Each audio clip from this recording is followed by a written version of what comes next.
शैक्षिक प्रबंधन rod publication नाम तो सुना ही है आपने। ये राड पर्याप्त रहती है और इसके अलावा कोई प्रश्न आएगा भी ना, कहीं भी वो पूछ भी लेगा तो वो किसी के भी सही नहीं है। अभी आया था ना वो कि अभी हाल ही में किसको शैक्षिक प्रबंधन किस जिले को मिला है, तो वो सबने अलवरी टिकाया था करीब करीब और उसका उत्तर आया ना, क्योंकि वो अपडेट नहीं था, वो ना तो क्रोनोलॉजी में आया ना अखबार में आया, वो शिक्षा शिविरा पत्रिका में आया था, वो केवल शिविरा में आया था।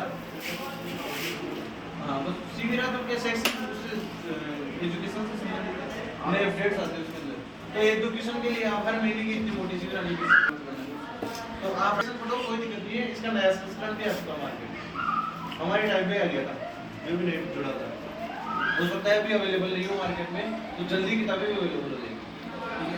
भूगोल राजस्थान के लिए तो आपको कुछ गाइड करने की बड़ी जरूरत है। भारतीय राज्य व्यवस्था ये आप इसमें पढ़ सकते हैं, भारतीय राज्य व्यवस्था पेडोरमा में से पढ़ लेना कोई दिक्कत नहीं है। पर ये पढ़ने का भी ये इसमें फिक्स टॉपिक दिए हुए 1 2 3 4 5 6 इन 6 टॉपिकों को ही पढ़ना है। इसमें क्या बहुत लेंथी दे रखा है, गाइड वाले लेंथी दे ही देते हैं, तो आपको फिक्स टॉपिक ही पढ़ने केवल, और हिंदी की कोई जरूरत नहीं है, मैंड्रिन केवल आपको एक पेडोरमा गाइड लानी है, राड पब्लिकेशन लानी है, क्रोनोलॉजी लानी है, इससे आपका प्रश्न टॉपिक है। इसको महीने में 1 दिन 2 दिन लेने, 1 दिन तो लिखने के, दूसरा दिन पढ़ने का, ठीक है ना। राड पब्लिकेशन के आप नोट बनाते चलो, पढ़ते चलो, ये मुश्किल से एक बार पढ़ लो कि आप इसको 5 6 दिन 10 दिन में पढ़ लोगे, है ना, तो ये दोबारा आपकी है ना ज्यादा टाइम नहीं लेगी। पहली बार में 10 दिन लेगी, लेकिन दूसरी बार में आपके 4 5 दिन क्लियर हो जाएगी, और क्रोनोलॉजी पे नॉर्मल ये होगी। अब वो कोई मेरी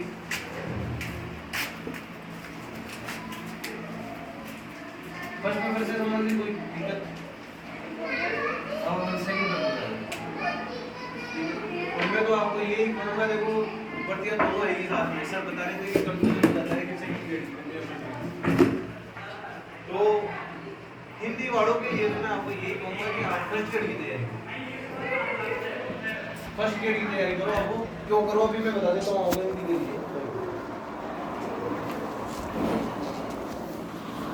हिंदी के कितने स्टूडेंट हैं यहाँ पे? आगड़ा कर रहा है, आगड़ा करो हिंदी आना जमान तो पहले से यार हिंदी से वो मुकेश जी हैं, धर्मराज जी हैं, हनुमान जी हैं, राजा राम जी एसएस है, और इनमें से भी ज्ञान एवं अर्थ ग्रहण से संबंधित प्रश्न आएंगे, केवल ज्ञान और अर्थ ग्रहण से संबंधित प्रश्न आएंगे। मतलब ये है कि आपके पास पद्यांश और गद्यांश दे देगा और उसमें 5 प्रश्न देगा, एक भी प्रश्न गलत नहीं होना चाहिए, ये मान के चलो आप। वो आते ही ये आते ही इजी है, बस समझने वाले हैं। तो गलत हो जाएगा। अगर आपने ज्यादा दिमाग लगा दिया उस जगह तो ये गारंटेड बात है वो आपका गलत भी हो जाएगा। हाँ, एक प्रश्न जरूर आता है इसमें, हाँ एक प्रश्न आता है जो हिला देता है। बाकी आप ये मान के चलो इसमें 10 में से 10 ला सकते हो, तो लाओगे भी, इसमें कोई प्रॉब्लम नहीं। इसके बाद में आते कार्यालय लेखन, अर्धशासकीय पत्र, विज्ञप्ति, परिपत्र, निविदा, ज्ञापन, अधिसूचना, ठीक है ना। ये आएगा आपकी अभिव्यक्ति माध्यम के अंदर से, जो अभिव्यक्ति माध्यम की किताब है ना जो 12th क्लास के अंदर चलती है, उसमें से ये प्रश्न आएगी। तो उन प्रश्नों को आप देखना, वो किताब होगी इतनी मोटी, लेकिन इसमें उसके लिए भी फिक्स टॉपिक दे दिए।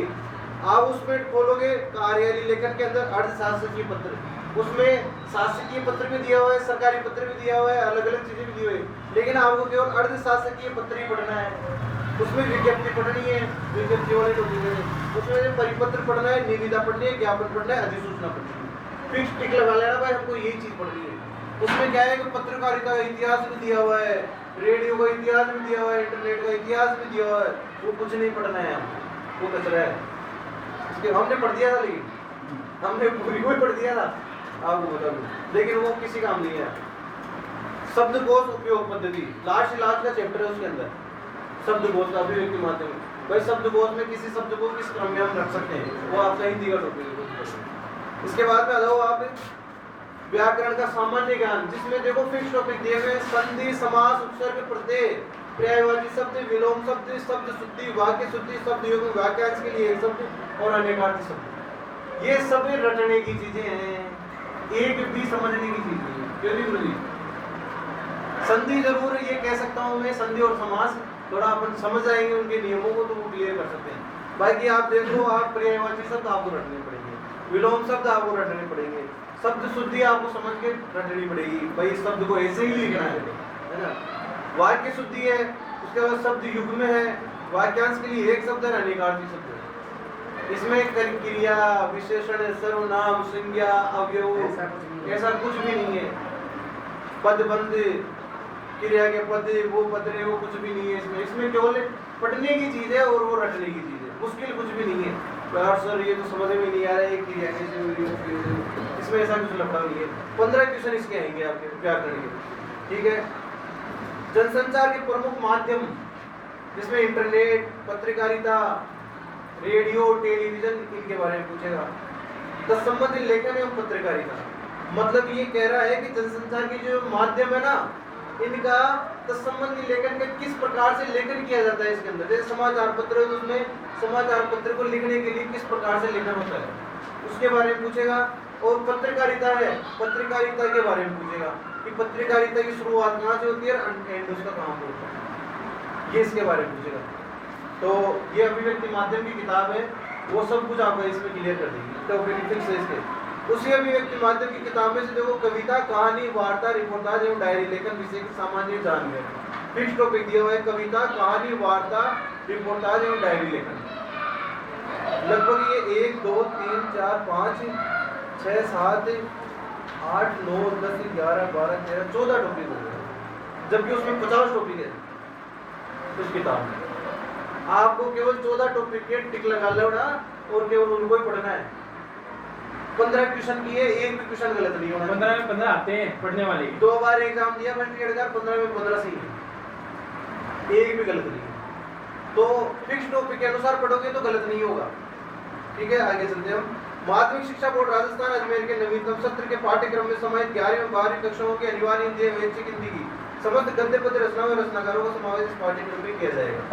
पहले का जो सिलेबस था उसमें ऐसा लिखा हुआ था, इन सभी रचनाओं की विषय वस्तु से संबंधित प्रश्न पूछे जाएंगे। मतलब विषय वस्तु का मतलब ये है कि पाठ में से जो प्रश्न है ना वो पूछे जाएंगे, पाठ के अलावा प्रश्न नहीं पूछे जाएंगे। मतलब कवि परिचय नहीं पूछा जाए, लेकिन अभी ये दे दिया तो इसका मतलब हो सकता है कि वो कवि परिचय भी पूछ ले। लेकिन कवि परिचय जो आपको पढ़ना है, जो उस पाठ में दिया है ना वही पढ़ना है, उसके अलावा एक्स्ट्रा मत उठा लाना कहीं से। ये प्रेमचंद ने 300 कहानी लिखी, 300 कहानी को याद करने लग जाओ, ये मत पूछ लेना, ये मत रख लेना। उसमें जो कवि परिचय के अंदर जो दिया हुआ है ना वही आपको पढ़ना है। आप पढ़ लोगे उसमें इंपॉर्टेंट लगा के छांट लोगे, मेरे को पता है। जैसे वाणी प्रसाद मिश्र का जो कवि परिचय है ना उसमें गांधी वार्डन में जब उन्होंने संपूर्ण वो किया है, संपादन किया है, तो वो उसके लिए इम्पोर्टेंट है। महादेवी वर्मा को किस रचना के लिए ज्ञानपीठ पुरस्कार मिला, वो उसके लिए फिक्स है। मतलब इस तरीके से आपको उसमें कवि परिचय में से निकालना है, एक्स्ट्रा कुछ मत निकाल लेना कि इनको ये सरस्वती सम्मान भी मिला, बिहारी पुरस्कार भी मिला, वो भी मिला, मध्य प्रदेश का वो सम्मान मिला, मैथिली शरण सम्मान भी मिला। उससे अगर किताब के अंदर दिया हुआ है तो ही याद करना उसको। एक्स्ट्रा में कई बार क्या होता है, गाइड वाले पूरी उसकी हिस्ट्री उठा के दे देते हैं, वो नहीं, वो पर्सन पूछेगा ना आपको तो उस किताब के अंदर के कवि परिचय के अंदर से ही पूछेगा, और पाठ के अंदर से ही पर्सन पूछेगा, वो ज्यादातर वो पाठ में से ही पूछेगा। मुझे अभी भी विश्वास है, आप ही मान के चलना कि कवि परिचय से वो पर्सन पूछेगा ही नहीं। कवि परिचय वो पर्सन पूछता है तो सेकंड ग्रेड के अंदर पूछता है, ये फिक्स है। और फर्स्ट ग्रेड के अंदर पूछेगा तो पाठ के अंदर से पूछेगा, ये फिक्स है। सेकंड ग्रेड में तो ऐसे क्वेश्चन भी पूछ लेता है कि इस साहित्यकार का जन्म कब हुआ, कहाँ हुआ, लेकिन फर्स्ट ग्रेड में ये नहीं पूछेगा। फर्स्ट ग्रेड में तो पाठ जो है ना, पाठ में क्या कहना चाह रहा है उसके बारे में पूछेगा। पाठ किससे संबंधित है, पाठ हमें क्या सीख दे रहा है, या पाठ में कोई लाइन इंपॉर्टेंट आ गई तो ये किसने कहा है इस पाठ के अंदर, या ये किस पाठ से लिया गया है, या ये किस पाठ में से, ये इसके लेखक कौन है, ऐसे प्रश्न ज्यादा पूछता है। तो ज्यादा डीप तैयारी तो करनी है इसकी पाठों की, लेकिन ऐसे मत कुछ जाना कि कोई अपन गाइड उठा लाए, वो गाइड बहुत सारा दे दिया, उसमें मत उलझ जाना। ये पाठ में 100% बना में ले लो। हाँ, वो उसमें मत उलझ जाना। आपके पास फिक्स है 11वीं और 12वीं की 8 किताबें चलती है, उन 8 किताबों को पढ़ो, पास लियो, उसको पढ़ो, ठीक है। आगे चलते हैं। ये हो गया अपना टोटल 15 30 और 15 45 10 55 नंबर का मीटर हो गया। 55 नंबर का मीटर तो यही हो गया 12वीं तक का लेवल, जिसमें से 9 किताबें तो आ गई किसकी 11वीं 12वीं 30 क्वेश्चन तो हो गए थे। 55 क्वेश्चन हो गए। 55 क्वेश्चन हो गए, ठीक है ना। 30 क्वेश्चन तो हो गए, 15 तो अभिव्यक्ति माध्यम के और 11वीं 12वीं 8 किताबों में 15 क्वेश्चन हुए। 30 क्वेश्चन तो ये हो गए, इसके अलावा 15 क्वेश्चन व्याकरण के हो गए, 45 क्वेश्चन और 10% हो गए आपके अपठित गद्यांश और अपठित पद्यांश, 55 क्वेश्चन हो गए। इसके बाद में आए आप हिंदी साहित्य का इतिहास, जो दूसरा खंड है स्नातक स्तर का बीए लेवल का, उसमें हिंदी साहित्य का इतिहास, ये आपको थोड़ा बहुत परेशान करेगा नए विद्यार्थी, लेकिन परेशान करेगा कुछ ही दिनों के लिए। जब एक बार पूरा पढ़ दोगे ना, फिर आपके लिए बहुत आसान हो जाएगा, बहुत ज्यादा आसान हो जाएगा, आनंद आने लग जाएगा। आनंद आने लग जाएगा। एक बार में तो आपको ऐसे लगेगा यार पढ़ी क्या रहे हैं, ये कहाँ से आ गया, ये क्या आर्थिक हाल है, क्या सरल है, कॉन्फिडेंस भी बढ़ाता है। और इसमें आपने एक बार क्लियर कर दिया ना, तो फिर आपका कॉन्फिडेंस लेवल फर्स्ट ग्रेड के लिए पूर्ण रूप से कंप्लीट है। और डाउन करेगा तो भी यही करेगा, और आगे बढ़ाएगा तो भी यही बढ़ाएगा। इस अकेले खंड के 45 क्वेश्चन हिंदी साहित्य के इतिहास। इन 45 क्वेश्चनों में से आपको, मैं तो ये मानता हूँ कि जिसने अच्छी तैयारी की है वो 40 प्लस बचाएगा। मेरे फर्स्ट ग्रेड 2018 के अंदर 45 में से 44 क्वेश्चन, 44 क्वेश्चन। तो आपका कॉन्फिडेंस भी यही बढ़ाएगा। आप इसके माध्यम से नेट भी क्लियर कर लोगे, इसके माध्यम से आप जेआरएफ भी क्लियर कर लोगे। अब इसके लिए मैं आपको स्रोत भी बता दूंगा कि कौन सा स्रोत पढ़ना है। जो साहित्य की किताबें मार्केट में बहुत ज़्यादा है, सबने खूब निकाल रखी है, लेकिन सही किताब का सिलेक्शन हमें सफलता के मार्ग पर वही पहुंचाता है। तो अब तो हमारे क्षेत्र से वैसे भी खूब सफल हो चुके हैं, तो सही किताब का तो आपको एक फिक्स लाइब्रेरी मिल जाएगी। तो हिंदी साहित्य के देखो, इसमें भी फिक्स टॉपिक है। कई बार अपन क्या करते हैं कि भाषा बहुत पढ़ लेते हैं, भाषा का इतिहास भी पढ़ लेते हैं, वो इसमें टॉपिक है ही नहीं। भाषा का इतिहास का टॉपिक इसमें बिल्कुल भी नहीं है, वो सेकंड ग्रेड के अंदर है। राजभाषा, राष्ट्रभाषा, हिंदी भाषा का मानकीकरण है, उसका उदय, उसका विकास कैसे हुआ, लेकिन इसमें नहीं। इसमें है टॉपिक हिंदी साहित्य इतिहास में इतिहास लेखन की परंपरा, वे कहाँ से इतिहास लेखन शुरुआत हुआ।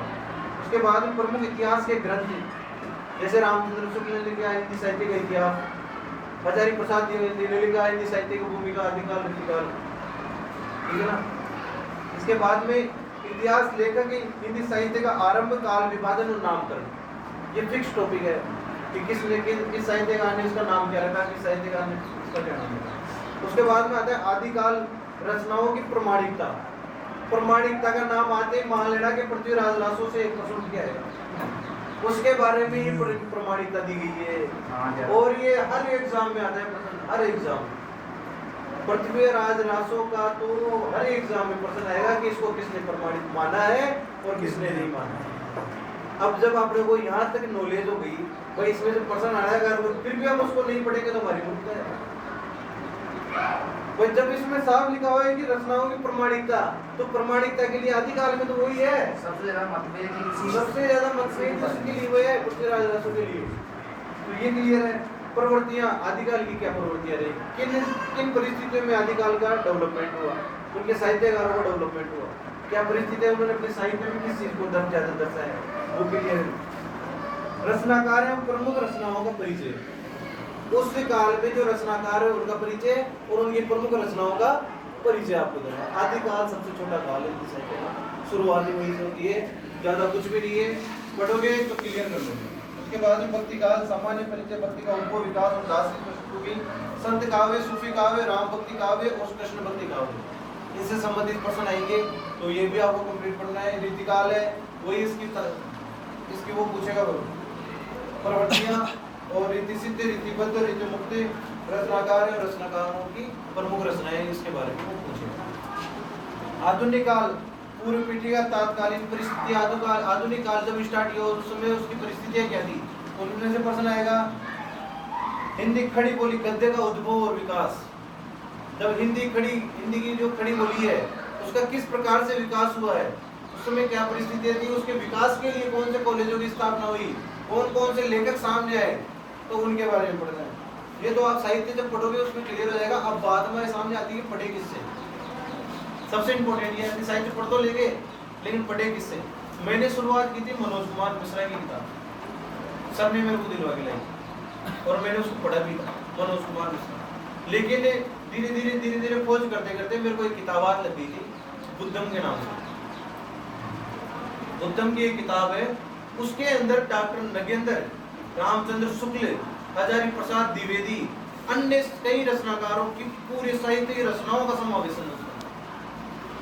और उसने वन लाइनर नोट्स के आधार पर वो किताब लिखी है बुद्धम पर। तो और वो आपको जयपुर में कहीं पे अवेलेबल नहीं है, आप उसको ऑनलाइन मंगवा सकते हो, या फिर वो जो लिखने वाला वो मेरा दोस्त मिलने वाला है, उससे मैं मंगवा दूंगा। आप मेरे को बता देना, मैं उससे जो उसके लागत मूल्य आता है वो वहाँ से भेज देता है। हनुमानगढ़ का है, इलाहाबाद यूनिवर्सिटी से PhD कर रहा है और उसने स्पेशल वो किताब लिखी है, उसमें कई टॉपिक दिए उसने और वो आपका पूरा साहित्य क्लियर कर देगी। ये मान के चलो आप 45 में से 40+ क्वेश्चन उस किताब में से मिलेंगे। 15 वाली वैकेंसी से भी मिले हैं, 18 वाली से मिले हैं और आगे आने वाली वैकेंसी में से भी मिले। तो बुद्धम वाली किताब है। इसके अलावा आप ऑब्जेक्टिव क्वेश्चन वाली किताब लेके आओ। इसके अलावा ऑब्जेक्टिव क्वेश्चन, क्योंकि हम पढ़ तो रहे लेकिन हमने कितना ज्ञान अर्जित किया है इसको आंकने के लिए आपको ऑब्जेक्टिव क्वेश्चन जरूर पढ़ने पड़ेंगे। और जब तक ऑब्जेक्टिव क्वेश्चन नहीं पढ़ोगे तब तक आपकी तैयारी को आप स्थायी रूप नहीं दे पाओगे। स्थायी रूप देने के लिए, ठीक है ना। या उसके अलावा कुमुद शर्मा की 1000 क्वेश्चन की आती है एक बार, वो पढ़ लेना। परिष्कार वाला जो है ना, परिष्कार की जो गाइड आती है उसमें पीछे उसने साहित्य के जितना मैटर दिया है ना उससे ज्यादा उसने ऑब्जेक्टिव दे दिए। मतलब एक काल के लोगों को 300 ऑब्जेक्टिव दे दिए उसने, वो पढ़ लेना। पर ये जरूर पढ़ना, एक तो कुमुद शर्मा पढ़ लेना, परिष्कार की गाइड की जो पीछे वाले हिंदी साहित्य के हैं वो ऑब्जेक्टिव पढ़ लेना। ये क्लियर है सब मेरे साथ। और फिर इसके बाद में जब पढ़ाई करोगे ना, स्टार्ट करोगे, पढ़ते पढ़ते मार्केट में और भी कई नई चीजें